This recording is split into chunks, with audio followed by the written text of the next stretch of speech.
Olá pessoal! Nesse vídeo iremos continuar a abordagem sobre o pâncreas e falaremos sobre sua porção endócrina. Então vamos lá! O pâncreas endócrino é um órgão difuso que segrega hormônios que regulam os níveis de glicose no sangue. As ilhotas pancreáticas, o componente endócrino do pâncreas, estão dispersas em todo o órgão, em agrupamentos celulares de tamanho variado. As ilhotas constituem cerca de 1 a 2% do volume do pâncreas, porém são mais numerosas na cauda. Cada ilhota pode conter apenas algumas células ou muitas centenas de células. Suas células poligonais estão dispersas em cordões irregulares e curtos que são revestidos por uma rede de capilares fenestrados.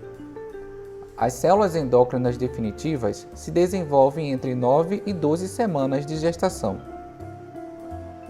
Nos cortes histológicos com hematoxilina e eosina, as ilhotas pancreáticas aparecem como aglomerados de células com uma cor pálida, circundados por ácidos pancreáticos intensamente corados. Nas ilhotas pancreáticas podemos encontrar populações celulares distintas, que para serem diferenciadas necessitam de colorações especiais. Dentre essas células temos as células alfa, as células beta, as células delta, as células PP e as células EC, ou enterocromafins.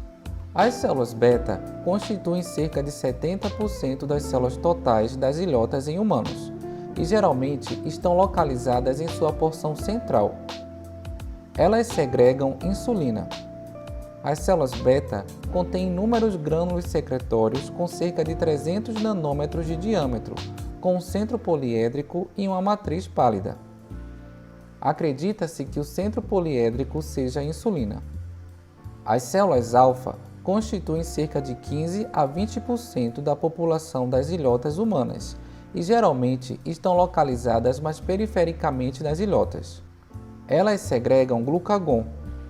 As células alfa contêm grânulos de secreção com tamanho mais uniforme e mais densamente compactados no citoplasma do que os grânulos das células beta.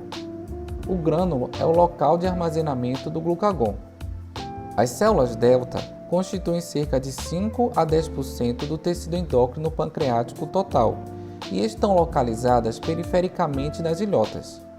As células delta segregam somatostatina, que está contida em grânulos secretórios que são maiores que os das células alfa e beta.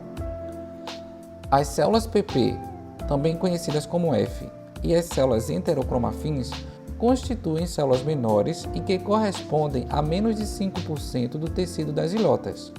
As células PP secretam o polipeptídeo pancreático e estimulam as células principais do estômago, inibem a secreção de bile e a motilidade intestinal, bem como inibem a secreção de bicarbonato pelo pâncreas. Já as células enterocromafins secretam secretina, motilina e substância P.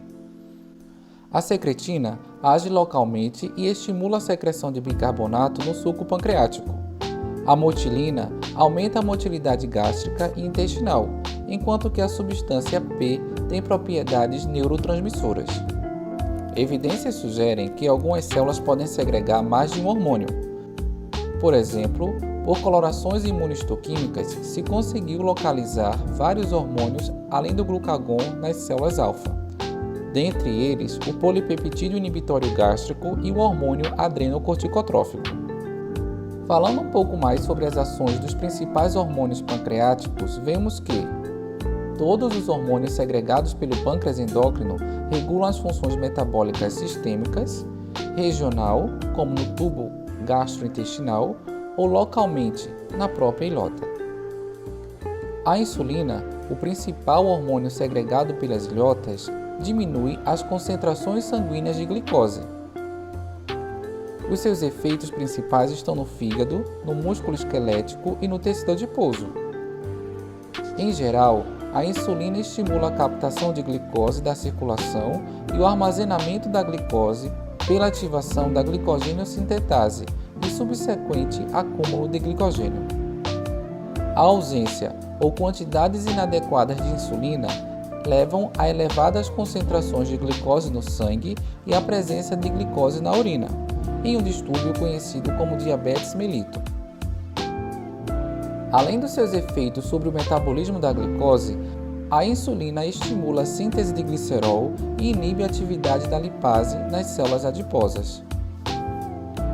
O glucagon, segregado em menores quantidades que a insulina, aumenta as concentrações sanguíneas de glicose.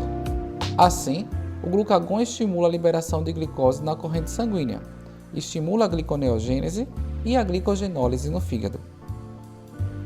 A somatostatina inibe a secreção de insulina e de glucagon. As ilhotas têm inervação tanto simpática quanto parasimpática. Os nervos autônomos podem ter efeitos diretos sobre a secreção hormonal pelas células alfa e beta. A estimulação parasimpática aumenta tanto a secreção de insulina quanto de glucagon. A estimulação simpática aumenta a liberação de glucagon e inibe a liberação de insulina. Se você deseja receber mais informações sobre esse tema, se inscreva no nosso canal, deixe seu comentário. Muito obrigado por nos assistir e até a próxima!